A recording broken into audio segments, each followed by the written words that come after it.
Buenas tardes. Qué gusto estar en este seminario. Gracias por la invitación. Es un tema importante, nuestra área, el área de la salud pública, y ahora creo que ante la situación que estamos viviendo, todavía se convierte en el eje central para muchos aspectos que tienen que ver con la salud y con la educación. Gracias por la invitación al Departamento de Salud Pública. Para mí es un gran gusto haber recibido esta invitación y el permitirme compartir con ustedes pues todos los aspectos que hemos venido trabajando en relación a la educación a distancia desde hace tiempo, pero sobre todo pues en esta época de contingencia en donde los aspectos de la educación a distancia se han finalmente agudizado y bueno, se han puesto pues a la vanguardia sin que los propósitos de la pandemia fueran esos. Entonces, muchas gracias nuevamente. Voy a compartir la pantalla para llevar a cabo esta presentación.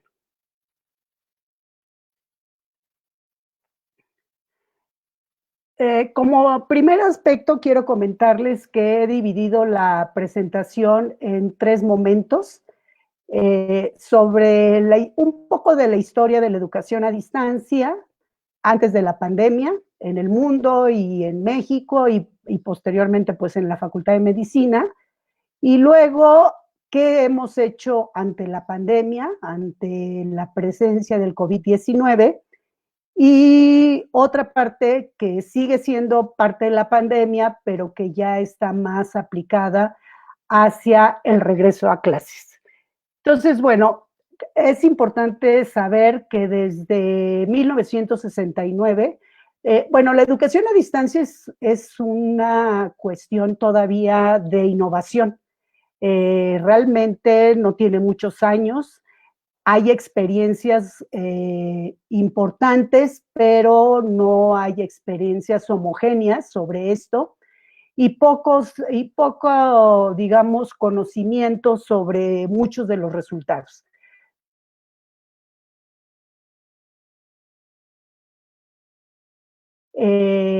Por primera vez, una universidad abierta que se dedica a trabajar programas de estudio en la enseñanza superior en educación abierta y a distancia. En Latinoamérica llega en los años 70 y en México pues empieza en 1972 principalmente con la Universidad Nacional Autónoma de México y se considera pionero México en este tipo de programas. Y en México hace 48 años y en la UNAM, precisamente a través de los programas de educación abierta, se empiezan a trabajar modelos educativos en donde se piensa la importancia de la participación del estudiante como un personaje activo dentro del aprendizaje y al profesor como un personaje de apoyo, de asesoría, de guía para la formalización, consolidación y reforzamiento de los aprendizajes del estudiante. Y ya en 1997, ahora sí empieza la educación a distancia, en donde ya se incorpora de una manera más activa las tecnologías para la información y comunicación. ¿Qué pasa después con estos tiempos en la Facultad de Medicina? Bueno, pues realmente en la Facultad de Medicina iniciamos hasta el 2015 a utilizar las tecnologías y a la educación en distancia como tal, como una estrategia de apoyo educativo para el plan de estudios presencial. En ese momento, bueno, por supuesto que tenemos clarísimo que la formación de los profesionales que tenemos en la medicina y de manera muy importante en la licenciatura de médico cirujano, pues de ninguna manera pudiera considerarse la educación a distancia como la modalidad para poder formar a nuestros estudiantes, pero sí como una estrategia de apoyo, y de apoyo importante, pues ante la gran cantidad de conocimientos, los grandes avances que se van dando en la medicina, pues el contenido realmente llega a ser tan vasto que los tiempos de formación son insuficientes. Y la estrategia de la educación a distancia es un apoyo, un elemento que puede apoyar de manera muy importante a nuestros estudiantes y a nuestros profesionales de la salud. ¿Cómo fuimos incursionando en la Facultad de Medicina en la trayectoria académica desde el 2015? Bueno, la realidad es que históricamente, pues podemos decir que empezamos con las materias optativas a distancia. Sin embargo, aquí voy a presentarles la trayectoria, cómo hemos incursionado con la estrategia a lo largo del plan de estudios y sobre todo, digamos, voy a ir hablando precisamente desde antes del inicio de la carrera de medicina hasta el posgrado. Que todos sabemos y hemos vivido, muchos de nosotros, los grandes intentos que hemos hecho para buscar la homologación de los conocimientos de nuestros estudiantes del bachillerato que llegan posteriormente a la Facultad de Medicina. Y bueno, los tiempos que tenemos entre que salen del bachillerato e ingresan a la facultad son muy cortos, y poder incursionar en los conocimientos que ellos requieren para poder llevar de manera más exitosa sus asignaturas en los 2 primeros años de la carrera es complicado. Entonces, lo que se crea es un sitio electrónico que se llama Comunidad Premed, que principalmente tiene una función de homologar conocimientos, en donde los alumnos tienen un sitio lúdico, digamos, en donde pueden ellos hacer su diagnóstico de salud académica, así lo hemos visto, de las asignaturas y los conocimientos que deben de ya traer desde el bachillerato, y también en donde ellos desde el bachillerato pueden hacer una evaluación de sus intereses y aptitudes. ¿Por qué? Porque también sabemos que muchos de los problemas a veces que se tienen en los aprendizajes y en la falta de consolidación de ellos también están relacionados con la orientación vocacional. La medicina siempre ha sido digamos, un ícono dentro de la familia. Tener un médico a veces es también por tradición familiar, a veces son expectativas de los padres que tienen sobre sus hijos, a veces los muchachos o las muchachas pues toman la decisión por seguir también a sus amigos, o porque consideran que esa es la carrera que finalmente les va a dar estatus, dinero, etcétera, y pues no son precisamente los intereses y las aptitudes que tienen como personas las que les hacen elegir una carrera así. Entonces también nos ha parecido, además de los conocimientos con los que llegan los alumnos, importante conocer cuáles son sus aptitudes y sus intereses. Y por eso les damos ahí un instrumento en donde ellos se pueden evaluar y pueden reflexionar sobre si tienen esas habilidades y esos intereses para hacer y elegir la medicina. Posteriormente, ya que ingresan los alumnos, desde el inicio de la carrera hasta la fase 4, que es el servicio social, hemos elaborado un sitio electrónico que denominado Ponte en Línea, en donde los alumnos ahí encuentran recursos como son unidades de apoyo para el aprendizaje principalmente y libros electrónicos, en donde ellos pueden reforzar sus aprendizajes.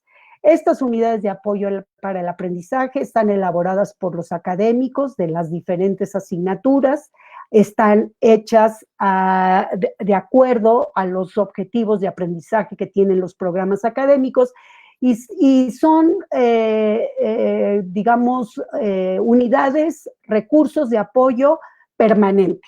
Los alumnos y los profesores los pueden utilizar antes de la clase, durante la clase o posterior a la clase para reforzar los aprendizajes. Y ahí tenemos una serie de unidades de apoyo, no todas las que quisiéramos, todo depende de la participación de los académicos en su elaboración.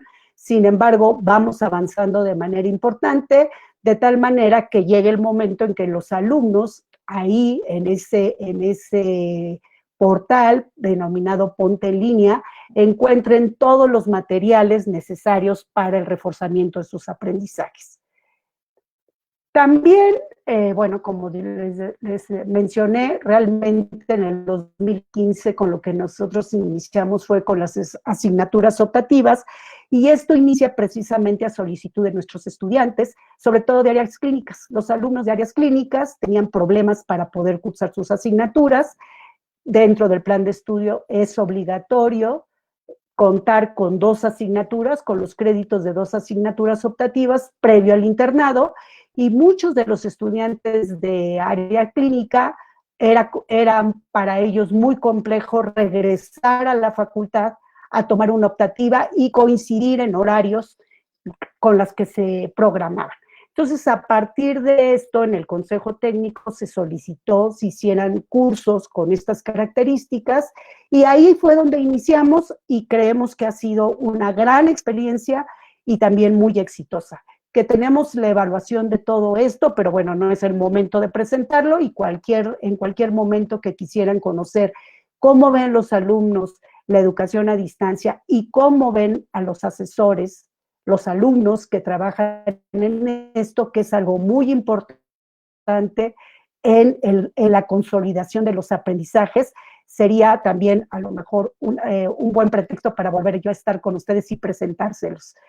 También algo muy, muy valioso que en este momento ha cobrado un valor mayor de lo que tenía en el momento en que se pensaron a crear, es que ahora ya tenemos algunas asignaturas obligatorias desarrolladas y diseñadas y desarrollándose en la modalidad a distancia.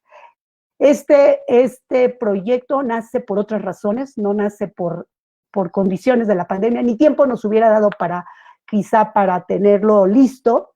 Sin embargo, coincide que se liberan estas asignaturas con la pandemia.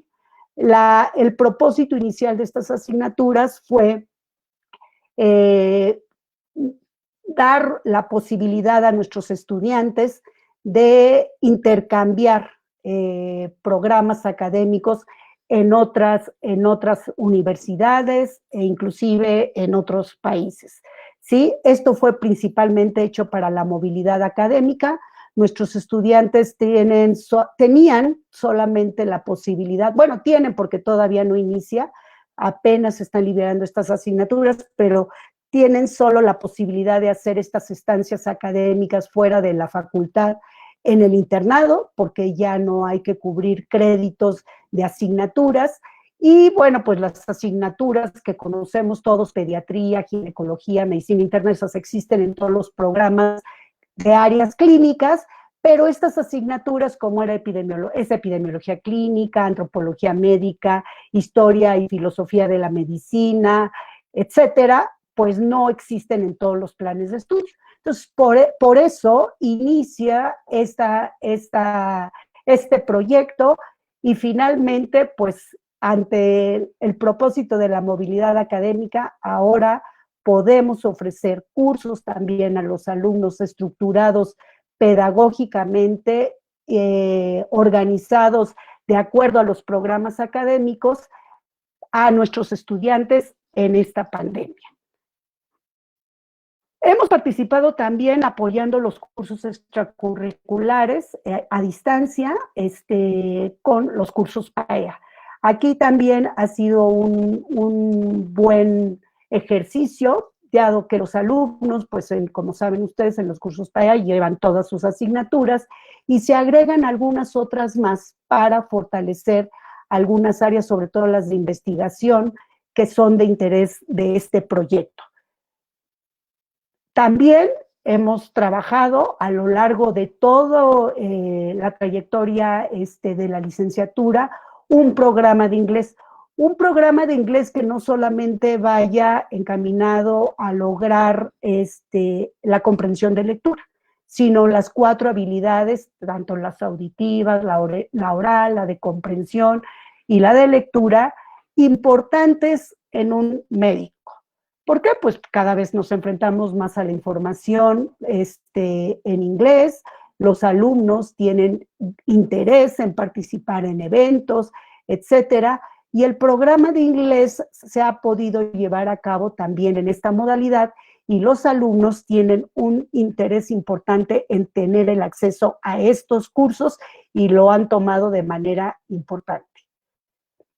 Algo también que se empezó a desarrollar para el servicio social fue un programa que pudiera dar cumplimiento al programa académico que también se debe de llevar a cabo en el servicio social. El reglamento del servicio social, establecido por la Secretaría de Salud, refiere que el servicio social es otro año académico para nuestros estudiantes, que ya para este entonces nuestros estudiantes pues ya pasaron su examen profesional, prácticamente están titulados y solamente les falta esta parte. Sin embargo, siempre se había visto como un servicio, aunque de repente en algunos momentos se fortalecían algunas áreas académicas en nuestros estudiantes, principalmente los alumnos lo que daban era un servicio. Y bueno, pues una de las cuestiones que nos propusimos fue apoyar precisamente, y esto a través de la Coordinación de Servicio Social, que se creó un proyecto auspiciado por la Fundación Río Arronte, para apoyar este tipo de actividades, sobre todo para los alumnos, los pasantes que están en áreas rurales. Los pasantes que están en áreas rurales tienen pocas posibilidades de internet, pocas posibilidades de conectividad, y bueno, algo que nosotros pensamos que podríamos ofrecerles son libros electrónicos, los cuales están elaborados no como textos como los libros de pediatría, ginecología, los textos digamos, tradicionales, sino tienen una metodología en donde se encuentra en ese texto lo fundamental que todo médico general debe de saber sobre ese tema. Y bueno, en este momento ya tenemos aproximadamente 10 libros electrónicos prácticamente para ponérselos a la disposición, por las características de la interactividad, porque parten de un caso clínico, prototipo, se va desarrollando todo el tema como si fuera una historia clínica y finalmente tienen actividades, esquemas, audios, videos. Bueno, pues son libros que no podemos tener un gran peso en ellos porque pierden su funcionalidad, pero bueno, habíamos planeado que iban a ser 35 libros y en este momento prácticamente les podemos decir que tendremos 70 textos en todas las áreas médicas y en uno está el área también de la salud pública desarrollándose para nuestros estudiantes. Y bueno, pues luego pues también hemos incursionado ya en el posgrado. Tenemos un curso en las especialidades médicas que lo llevan todos, que es un curso también a distancia, que es para el razonamiento ético en la clínica, y hay otro seminario que todas las especialidades médicas lo deben de llevar, pero en este momento lo hemos hecho para la especialidad de medicina familiar sobre educación médica. Y hemos incursionado ya en la educación continua con diplomados desarrollándose en educación a distancia. Algunos módulos, por ejemplo, en el diplomado de salud en el trabajo se desarrollan así y estamos trabajando otros cursos de educación continua para poderlos ofrecer a los profesionales de la salud. Y bueno, no queremos olvidar para nada a nuestra población general.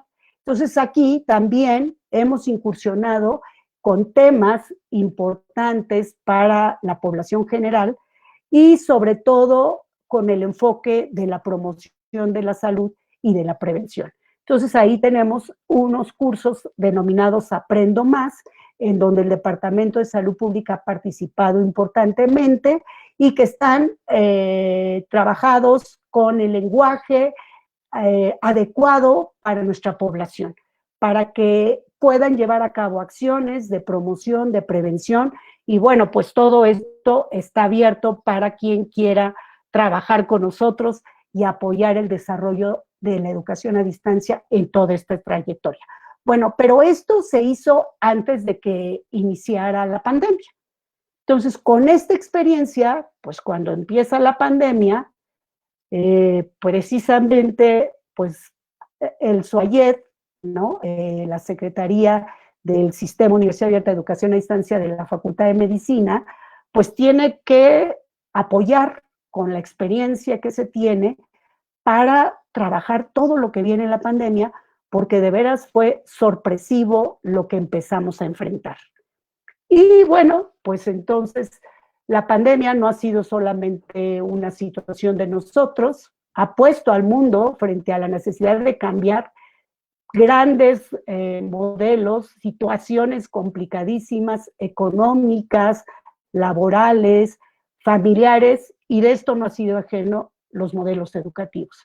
Y pues la Facultad de Medicina y la UNAM tuvieron que enfrentar también este escenario que es muy complicado a la fecha. Hay grandes preguntas, grandes incertidumbres que pues no nos hemos podido contestar como quisiéramos, pero que tenemos que plantearnos. Finalmente, como Facultad de Medicina, ante esta situación, ¿cuál es nuestra responsabilidad? ¿Cuál es nuestra responsabilidad con la formación de nuestros alumnos, con la sociedad, con los trabajadores, con el inicio de un nuevo modelo que, digamos, si bien es cierto, hay experiencias anteriores, eran experiencias de apoyo a un programa presencial. En este momento, la educación a distancia es el modelo que podemos usar. No tenemos ahorita otra salida. ¿Cómo responder ante estas responsabilidades? ¿Qué hacer para que estas responsabilidades las podamos llevar a cabo? ¿Y cómo podríamos incursionar en ello? Bueno, pues algo que tenemos que preguntarnos principalmente es ¿cómo vamos a garantizar la calidad de la formación de nuestros médicos? ¿Cómo vamos a garantizar el cumplimiento de los aprendizajes en los diferentes campos de estudio?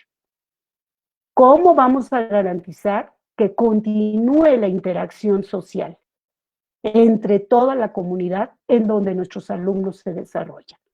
Entre los docentes, entre las autoridades, con los trabajadores, etcétera. Estos son grandes retos que nosotros tenemos que trabajar, pero no nosotros ocultar. Académicos, académicas, estudiantes, trabajadores, autoridades, porque esto, sin lugar a duda, es un trabajo necesariamente de equipo, porque cada actor en todo esto será el que pueda apoyar a que garanticemos esto. ¿Cómo adaptarnos y qué retos tenemos que cumplir para la formación docente y estudiantil?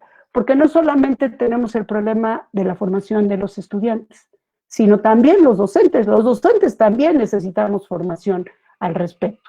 No todo mundo tenía ni tiene la experiencia ante la educación a distancia. Son tecnologías nuevas que quizá ahora pues ya tengamos de marzo a la fecha mucho más experiencia, mucho más habilidades de las que teníamos antes de marzo, pero tenemos que buscar cómo vamos a apoyar. Sin duda, tenemos más preguntas que respuestas. Eso sin duda.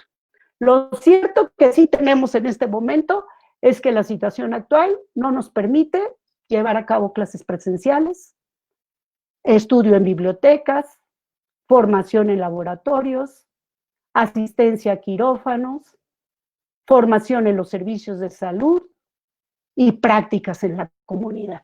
Eso, sin duda, lo tenemos presente y no lo podemos perder de vista.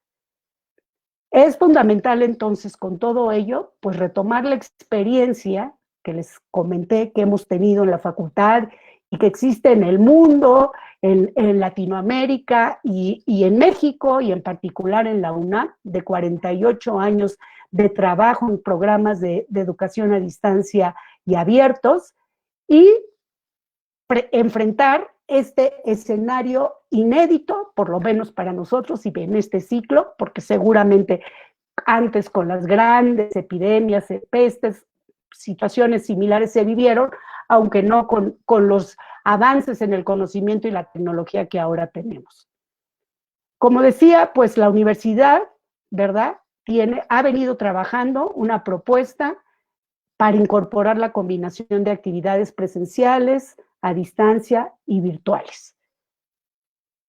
¿Qué hicimos ya en marzo? En marzo, que inicia toda esta situación, pues nos dimos a la tarea de pensar ante todas estas preguntas y estos retos, cómo apoyar a la Facultad de Medicina y a todos sus actores.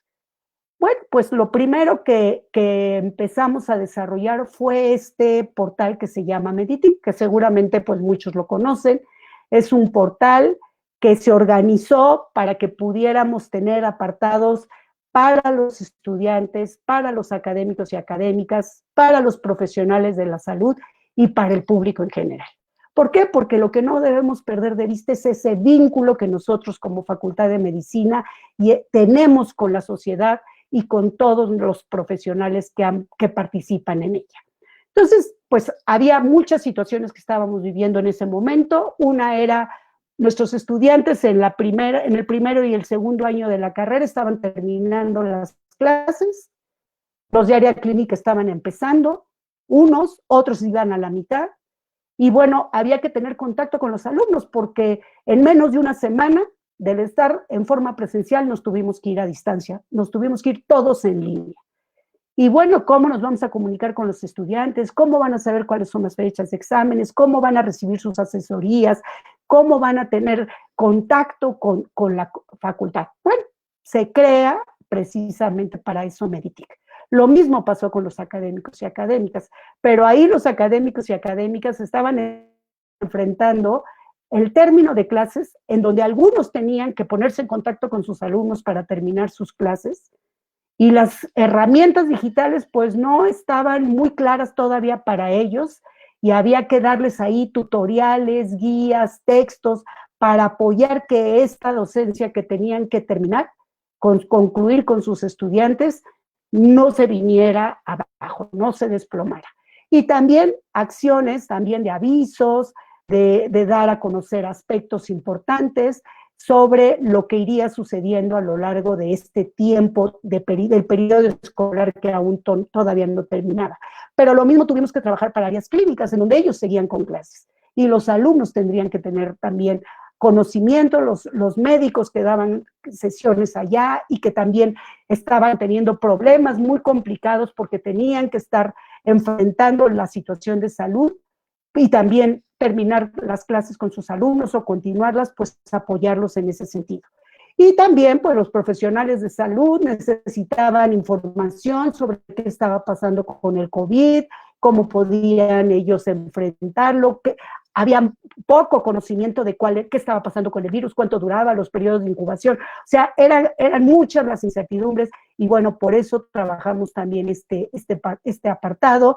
Y para el público en general, informarles, pues finalmente todos estamos llenos de información, por todos lados nos llega información, por el Face, por el chat, bueno, todo el internet, pero ¿cuál es la fuente adecuada para poderle yo hacer caso? Porque todos, con el temor, con el desconocimiento, pues llevamos a cabo acciones totalmente equivocadas. Y bueno, pensamos que también al público en general teníamos que darle información que le llegara de la Facultad de Medicina, de la UNAM, de fuentes científicas, en donde ellos sintieran seguridad de llevar a cabo las acciones que por ahí se veían. Pero no nada más pensamos en eso, en lo académico, sino también pensamos en la parte de la salud mental. Todos nos fuimos a nuestras casas ante el miedo, ante la incertidumbre y ante de repente cambiar toda la cotidianeidad, pues tener actividades culturales, tener actividades de esparcimiento, de pintura, de yoga, etcétera, pues también era algo que nosotros queríamos que nuestros académicos, académicas, nuestros estudiantes, los profesionales de la salud, el público en general, tuviera como apoyo para ir llevando esta contingencia. Y por ahí hay grandes documentos, grandes recursos. Hay uno que han hecho en salud pública muy importante, está el boletín de salud pública que tiene información importantísima. Hay algunas cuestiones de alimentación que están apoyando muchísimo a todos estos grupos. Bueno, los invito a que si no lo conocen, lo visiten, y si ya lo conocen, en cada semana, cada 15 días, generalmente estamos refrescando toda esta información y toda la población tiene acceso a ella. Eso fue lo primero que hicimos. Posteriormente pensamos en que pues ya estábamos por regresar a clases y teníamos que enfrentar ese regreso a clases, y pues la pandemia no nos daba la epidemiología y las características de la pandemia, no nos daba aviso de que pudiéramos regresar en forma presencial.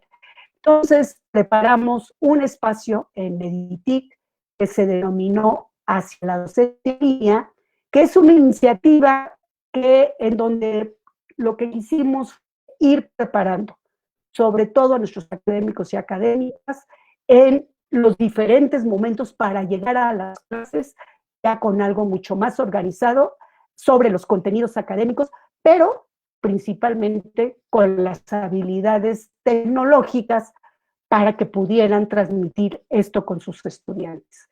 Y entonces la primera etapa de Hacia la Docencia en Línea inicia el 8 de junio con un recurso que elaboramos, se llama Classina.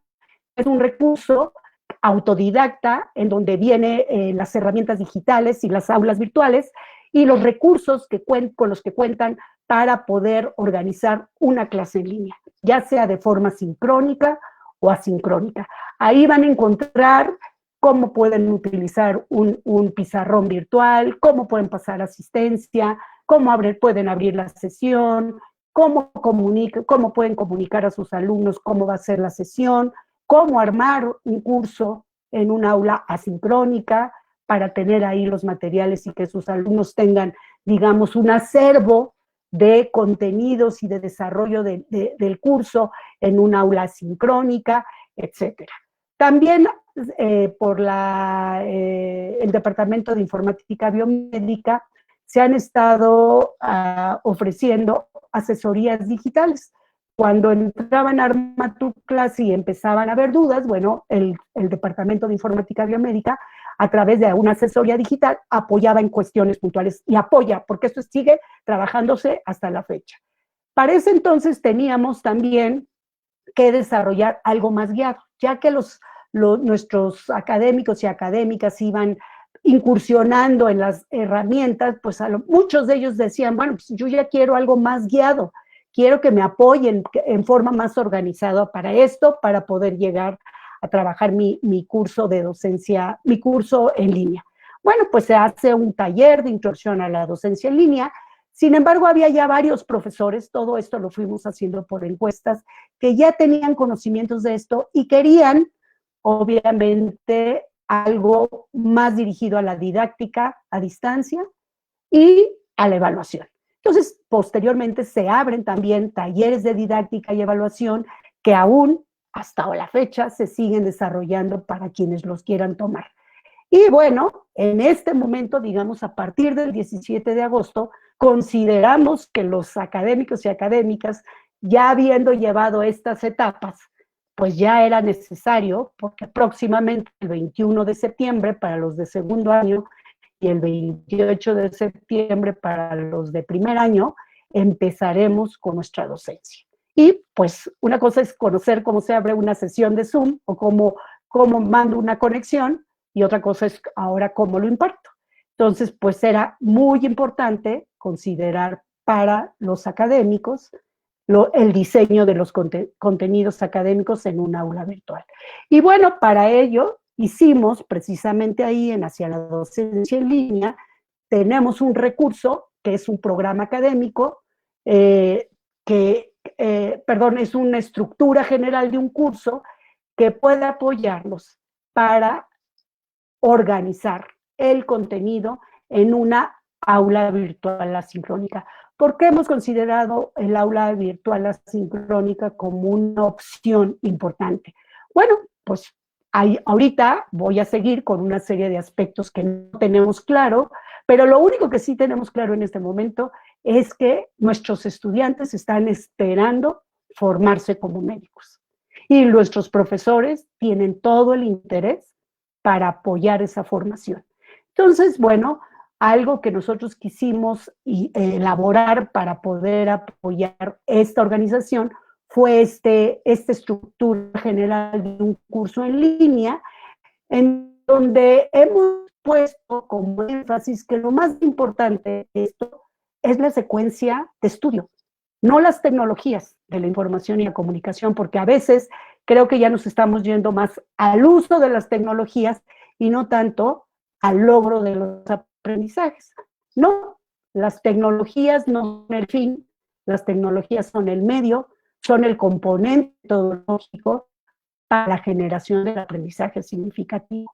Pero la utilización de esas tecnologías organizadamente para llevar a cabo una secuencia de estudio es la que nos va a permitir cumplir con esta labor que tenemos como académicos y académicas. Bueno, pues ante esta situación, y ya próximamente, ya empezamos septiembre, estamos exactamente a 20 días de iniciar, pues, y seguimos en la pandemia, hay muchos aspectos que considerar. ¿Como cuáles? Tenemos que pensar como académicos y académicas cómo será la conectividad y los accesos, tanto para los académicos y académicas como para los estudiantes, porque eso va a definir cómo tengo que trabajar mi curso, cómo debo de pensar en apoyar a mis estudiantes en estos casos, cómo definir las prioridades, cuáles son las prioridades. Podremos establecer estándares mínimos, es más, ¿habrá estándares mínimos ya establecidos? ¿Qué es lo que necesariamente tenemos que cumplir? ¿Cómo estará la experiencia docente? Seguramente en el área que desarrollan formativa es muy buena, excelente, pero ¿cómo estará en las posibilidades de la organización de los contenidos y de sesiones en donde de verdad todos con muy poca experiencia de trabajo? ¿Cómo será la experiencia del alumnado? Quizá a lo mejor los de segundo año y cuarto ya han llevado cursos de informática biomédica, ya están más identificados con las tecnologías para la educación, no para la socialización. Pero bueno, también el tener el conocimiento de las tecnologías para la socialización, pues obviamente tienen un gran hándicap para poder empezar a incursionar en la educación con esto. Pero sabemos qué nos van a dar, con qué características. Y eso también es muy importante considerarlo. Y para eso entonces, ¿cómo va a estar la situación emocional? Pues sí, quizá ahorita pues pensemos que vamos a estar todos angustiados todavía, la salud es muy importante, pero también hay otras cosas que ahí se están moviendo. En nuestros estudiantes de primer ingreso, siempre ha sido, de verdad, una plataforma importante llegar a la Facultad de Medicina, empezar a trabajar, a estudiar en la Facultad de Medicina, pero obviamente en forma presencial, no en forma virtual, no a través de fotografías, no a través de una imagen de nuestro edificio, pero la realidad es que así, eso no va a poder ser. ¿Y cómo lo vamos a enfrentar nosotros los académicos para poderlos apoyar? ¿Cómo va a estar la motivación? Pero no nada más la de nuestros estudiantes, también la nuestra. ¿Qué tanta motivación estamos teniendo y qué tanta reflexión de cuál es nuestra responsabilidad? El estrés, ¿cómo estará para estas fechas? El estrés es uno de los componentes importantísimos que sabemos que se presentan siempre en los inicios de la sesión, de las clases, y luego, bueno, cuando ya se van a los exámenes, y luego cuando ya empezaron los problemas de aprovechamiento, etcétera. Y lo más importante, ¿cómo estará la salud para ese momento? Porque eso es el punto álgido que nos compete en este momento trabajar. el cuidado de la salud, pero sin poder dejar de cumplir con nuestras responsabilidades. ¿Qué tenemos finalmente como retos? Bueno, pues primero que nada, algunos de los retos que nos tenemos que plantear es que tenemos que utilizar las tecnologías acorde con los campos de estudio. Pero las tecnologías no es el Zoom o el Meet o el Moodle o el Classroom, ¿sí? Sino las tecnologías en donde podemos utilizar imágenes, videos, películas, casos clínicos, una serie de aspectos que nosotros tenemos que tener ahora en forma creativa para de veras lograr los aprendizajes significativos. Otro reto es que vamos a tener que flexibilizar los criterios. A muchos no nos gusta pensar en que vamos a trabajar a distancia. Creemos que no es la mejor opción. Tenemos que considerar en este momento que es la opción que tenemos y que finalmente algo seguramente en beneficio de nuestra facultad y sobre todo de nuestros estudiantes podemos lograr. Vamos a tener que transitar de la mano de la pedagogía. No podemos desorganizar el contenido o pensar que lo que hay que dar es el tema y no importa qué suceda con los aprendizajes, ni siquiera consideremos la importancia de ir evaluando permanentemente, y no estoy hablando de la evaluación del aprovechamiento, sino del logro de los aprendizajes en forma, valga la redundancia, formativa, no tanto sumativa. Entonces vamos a tener que transitar con la pedagogía de la mano y la tecnología, que es un reto muy importante que hemos ido tratando de trabajar a lo largo, como lo he mostrado, de todo este tiempo de marzo a la fecha, y que desafortunadamente pues no tenemos grandes resultados o conocimiento de qué realmente está pasando con nuestra población.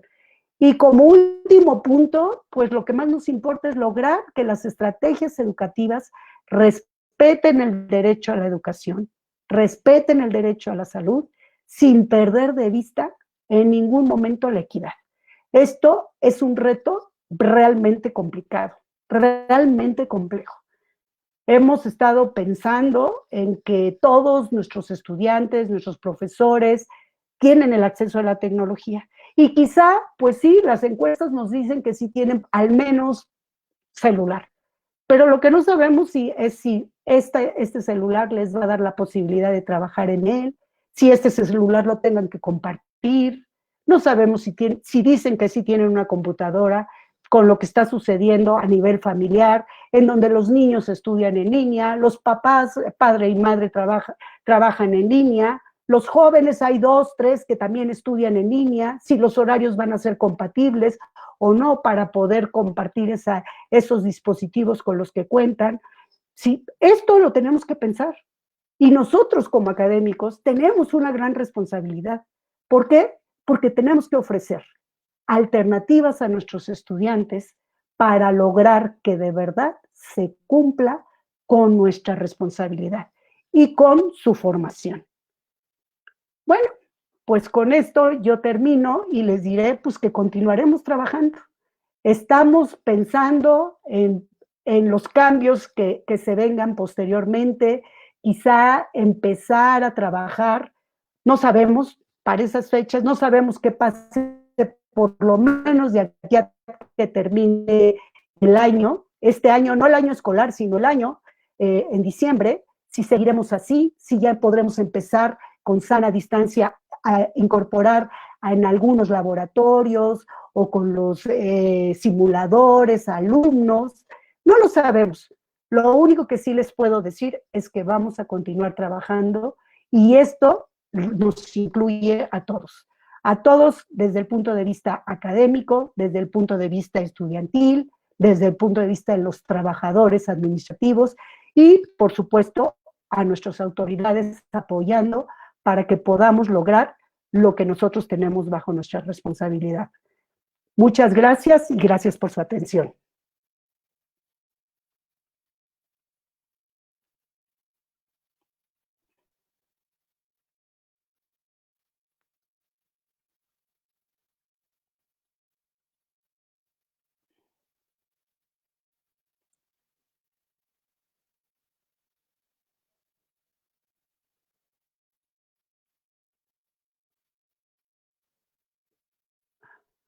Bueno, no sé qué siga en la dinámica, quizás yo ahorita me están enviando varios chats y bueno, no sé, quisiera leer, claro que los que más me gustan son los de las felicitaciones y cosas que les agradezco muchísimo.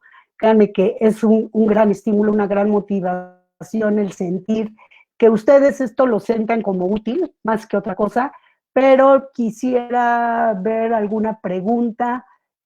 Aquí me dice el doctor Daniel Pagua, muchas gracias por las felicitaciones, Daniel, y dice, y nos pones, ¿cuál es el mayor reto al que se han enfrentado sin contar la pandemia para adaptar los contenidos y por otro lado, los retos en la evaluación?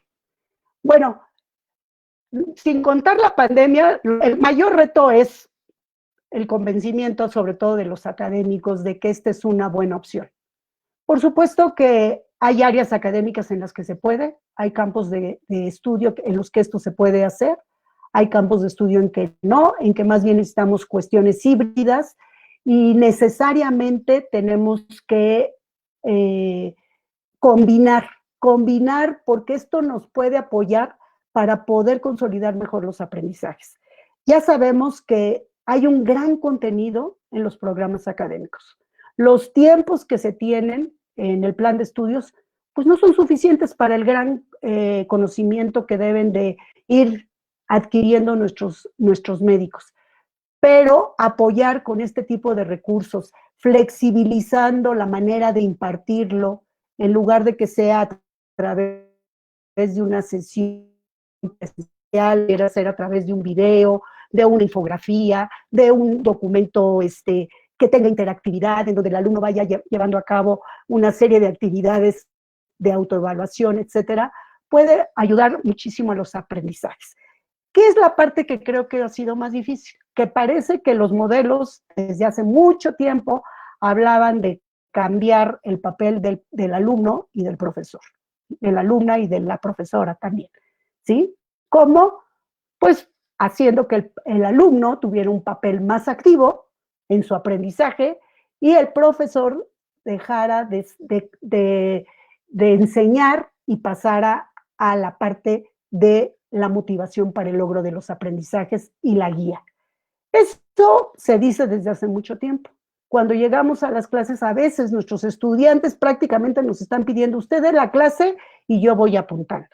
Y a veces nos cuesta mucho trabajo por cultura, por los tiempos, por las características en que hemos organizado nuestros contenidos, etcétera, pasar de ese papel de enseñanza a que realmente el alumno tenga un papel activo, pero no hablo de repartir los temas por equipo y que cada quien dé su tema.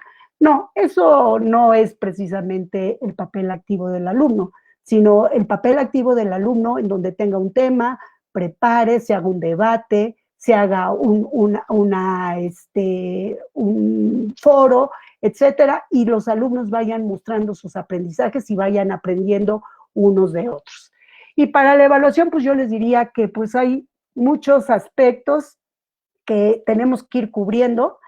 En la educación a distancia, en lo que nosotros hacemos en la modalidad a distancia, todos nuestros programas académicos los tenemos evaluados, pero los tenemos evaluados desde el alumno y desde el asesor con respecto a cómo está la plataforma, si el curso está cumpliendo con los objetivos de aprendizaje, si los aprendizajes se están logrando, si los asesores están cubriendo el papel que tienen para el logro de los aprendizajes, etcétera. Esa es la parte del aprovechamiento. Lo único que les puedo decir es que en las asignaturas optativas, que es donde tenemos ahorita experiencia, los aprovechamientos son muy, muy buenos. Los promedios no bajan en todos los grupos de 8.5, 8.7 y la deserción es mínima, a pesar de que muchas de las asignaturas las cursan en el primero y segundo año y hay muchas otras asignaturas obligatorias que de alguna manera les quitan mucho tiempo de estudios, ¿sí? Entonces, bueno, es lo que tenemos de experiencia.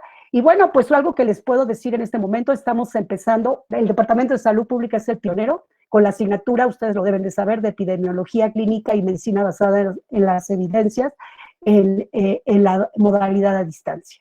Es un curso muy largo, de 120 horas, es un gran reto para ustedes como departamento, y sin embargo, se está enfrentando y se está enfrentando muy bien. Veremos qué pasa con los resultados, qué dicen los alumnos. Los alumnos son los principales promotores de esta modalidad. Ellos son los que dicen si vale la pena o no vale la pena. Y bueno, pues esto es algo que sí tendríamos que aplaudir del Departamento de Salud Pública, porque verdaderamente fueron muy, muy valientes. Fue un trabajo muy largo de casi año y medio de esa asignatura, y ya está ahí y se está impartiendo. Bueno, a ver, aquí hay una pregunta que veo que dice, es de Julián, pregunta, ¿qué pasará con los profesores, sobre todo de asignatura, y son mayoría, y que su trabajo no tienen o no les permiten usar el equipo de cómputo para atender sus clases? Bueno, ahí esto lo tenemos que saber. Las áreas académicas tienen que saber qué profesores tienen estos problemas y tenemos que darle alguna solución. Por supuesto, sí. Eso sí, hay una claridad desde la institución, no nada más de la Facultad de Medicina. Por supuesto que la Facultad de Medicina lo refuerza constantemente, pero de la UNAM a nadie se le va a correr. Vamos a buscar alternativas para apoyar todo este trabajo, porque sabemos, como le dije, es un escenario inédito y no tenemos manera ahorita diferente de enfrentarlo más que a través de la educación a distancia. David Limón nos pone, no. María Luisa Hermes, Lilia, te felicito por la claridad de tu presentación y gracias por haberte adelantado al desarrollo de las tecnologías de educación en línea, humanísticos de la enseñanza. Saludos, muchas gracias. Bueno, ya sería un pecado en mí, ¿no? Después de que tengo 40 años en el Departamento de Salud Pública, si algo he aprendido es eso. Y creo que es un peso importante la parte humana, la parte personal, el saber que las personas nos desarrollamos en un contexto, y en un contexto muy desigual, en donde tenemos que ayudar y participar para lograr que esta inequidad que tenemos no afecte a nuestros estudiantes, definitivamente. No sé si había alguna otras. Es que si me pueden bajar, es que creo que yo no tengo manera de bajar los chats, no sé si habría manera de, porque van corriendo y yo no tengo, a ver, creo que aquí tengo, a ver si puedo, ya encontré cómo, discúlpenme, a ver si puedo ver algún otro, una pregunta. Buenas tardes. Eva Cariño, desde Hermosillo. Saludos, Eva, esa es la gran virtud de la educación, de la distancia, que podemos estar en muchos lugares.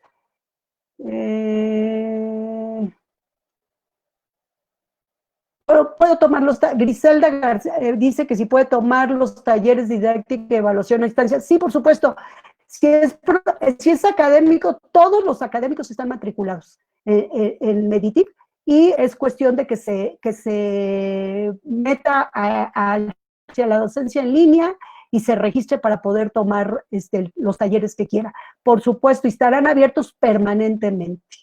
A ver, Marta Palacios, me parece, gracias Marta por tu felicitación. ¿Te preocupa la formación de los estudiantes de áreas clínicas? Sí, a todos. Sí, realmente quisiéramos tener una alternativa. Por supuesto que se están trabajando posibilidades, y principalmente de seguridad para ellos. Todos estamos en este momento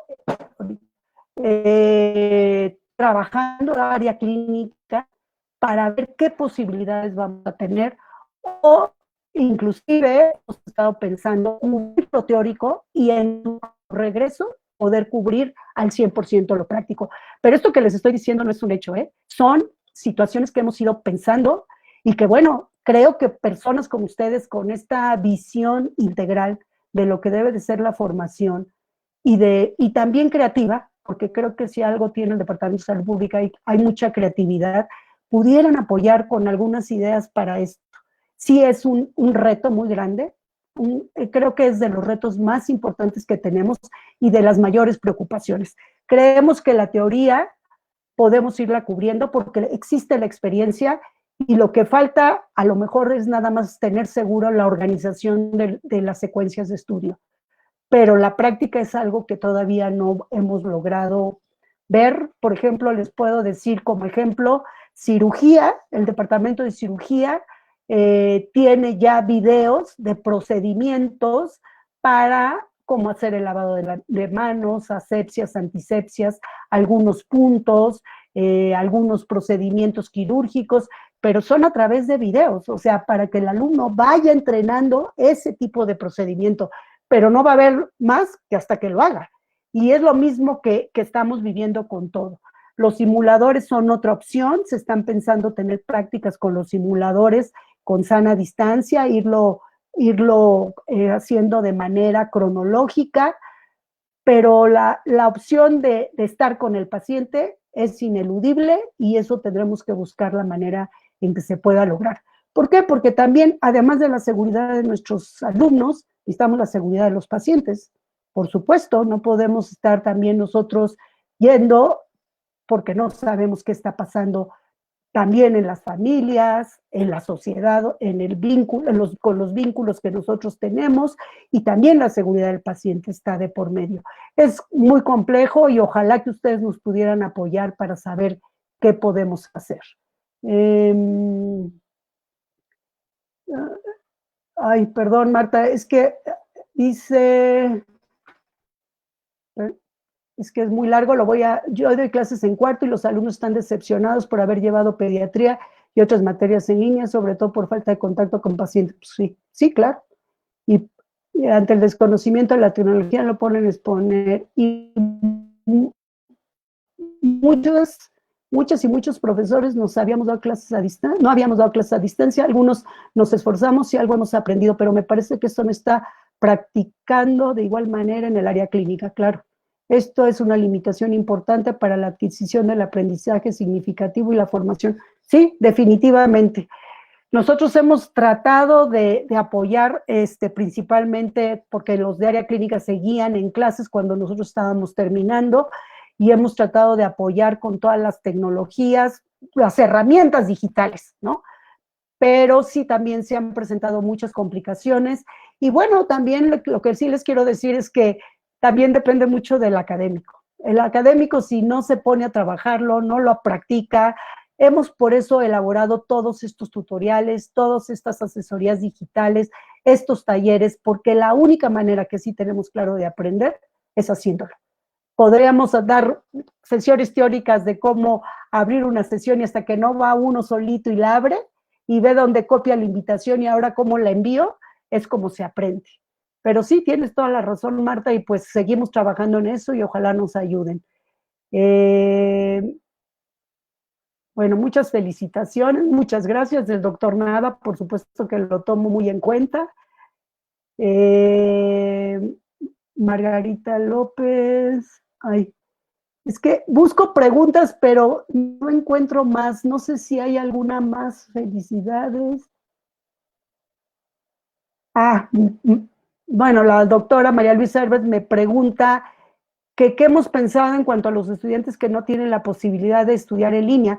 Bueno, lo que hemos pensado, doctora, es el trabajo asincrónico. Sin embargo, hasta que lleguen nosotros tenemos conocimiento de los estudiantes de segundo, digamos, a quinto año, de cuáles son sus características, porque cada año se les hace un estudio que se llama ticómetro para saber, y casi el 97% de los estudiantes tienen al menos celular. Y todo lo que hemos estado trabajando se puede trabajar en celular. Pero eso tampoco quiere decir que sea la mejor opción. Pero no sabemos cómo van a llegar nuestros alumnos de primer año. Esa es una parte que tenemos aquí pendiente y que estamos desarrollando para poderla enfrentar. Felicidades por esta labor. Muchas gracias, Gelia, a todos. Muchas gracias por todas las felicitaciones. ¿Qué posibilidad hay de hacer intercambios de nuestras experiencias y acceso de los académicos de otras universidades al material de ustedes en esto de la docencia en línea? Bueno, Meditic está abierto a todos, está abierto a la población. Lo que no está abierto es hacia la docencia en línea. Quizá habría que hacer una solicitud específica, lo pueden hacer al SUAYED, de algún material que necesiten. ¿Qué estamos cuidando? Ahorita es lo que estamos cuidando mucho son los derechos de autor. Los derechos, hay muchos materiales que han elaborado nuestros académicos y estamos trabajando los derechos de autor. ¿Para qué? Solamente para que tengan el crédito, queremos compartirlo con todos, así ha sido la universidad, así ha sido la facultad, pero en este momento estamos cuidando esa parte y por supuesto que si nos lo solicitan, podemos verlo.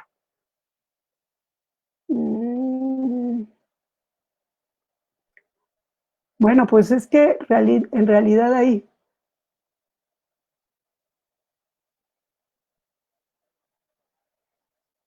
pues no sé si hubiera alguna otra cosa. Ahí el el ingeniero David Limón, que nos pueden contactar al SUAYED, Ivonne Bravo, que los niveles serán los mejores indicadores para conocer y cuidar la calidad de la formación de los alumnos. A ver, perdón. A ver, María Ivonne me dice que si yo diría que la calificación y los niveles de deserción serán los mejores indicadores para conocer y cuidar la calidad de la formación de los alumnos y el logro de los objetivos. No, no, de ninguna manera. Por supuesto que ni son las calificaciones ni la deserción los indicadores de la mala calidad de la formación. Hay muchos otros factores, muchísimos, pero no sé si se refiere a lo que dije de las materias optativas, de las Molimod. Para nosotros es un indicador en el sentido de que el programa, la organización del programa académico, sí de alguna manera hace que se mantengan los alumnos, sobre todo porque están muy, muy didácticos, tienen grandes actividades, ellos son muy participativos en las actividades de aprendizaje. Y bueno, lo digo porque muchos de nuestros estudiantes pueden desertar cuantas veces quieran de las optativas, porque no hay ninguna restricción, y lo que importa es cumplir con los créditos, y si se inscriben 10 veces y desertan 10 veces, no pasa nada. Y sin embargo, no tenemos deserción, y cumplen con los requisitos para seguir adelante, y ahí no soy yo la que lo digo, sino los asesores que trabajan con ellos de manera personalizada y permanente son los que los acreditan. Ariel me pregunta si las inscripciones de la Secretaría de Educación Médica solicita el último talón de pago, pero ahorita no se está dando todo. No se necesita el último talón de pago, se necesita tener el número de trabajador.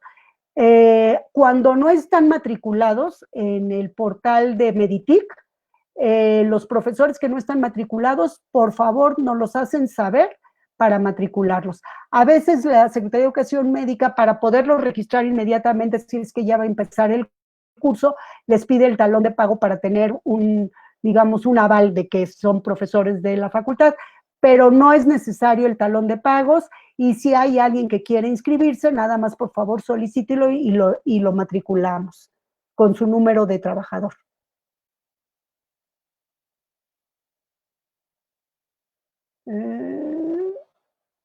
Dice, felicidades por la ponencia, ¿cómo se puede organizar un diplomado en línea? Pues por favor, pónganse en contacto con nosotros, María Guadalupe Grijalva, para organizar la posibilidad de hacer un diplomado en línea. Bueno, en línea o a distancia, porque son dos cosas diferentes. Trabajar en línea y la modalidad de distancia son diferentes, pero con todo gusto lo podemos ver. Ana María Carrillo, gracias por tus felicitaciones. Sonia Lara, también muchas gracias. Adela, felicidades por el entusiasmo y la claridad en la orientación, gracias. Excelente seminario, gracias Magwina. Bueno, pues creo que ya llegamos al tiempo de entregar. Gracias Jesús Reza, con mucho cariño, un gran coordinador en mi época y sigue siéndolo. Bueno, pues muchas gracias a todos, de verdad que esto fue un gusto, ojalá que sea útil toda esta reflexión. La verdad quiero decirles que cuando me pidieron esta presentación, dije sí muy fácilmente, porque dije, pues el fin es lo mismo de siempre, pero me hizo reflexionar muchas cosas que yo no había reflexionado y que fueron las que expuse el día de hoy. Agradezco al Departamento de Salud Pública, de veras con todo mi corazón, ustedes lo saben, ahí nací y sigo en él y sigo apoyando, por supuesto, mi docencia sigue ahí y seguiré seguramente hasta que pues la salud me lo permita o la jubilación. Gracias a todos y un gran abrazo.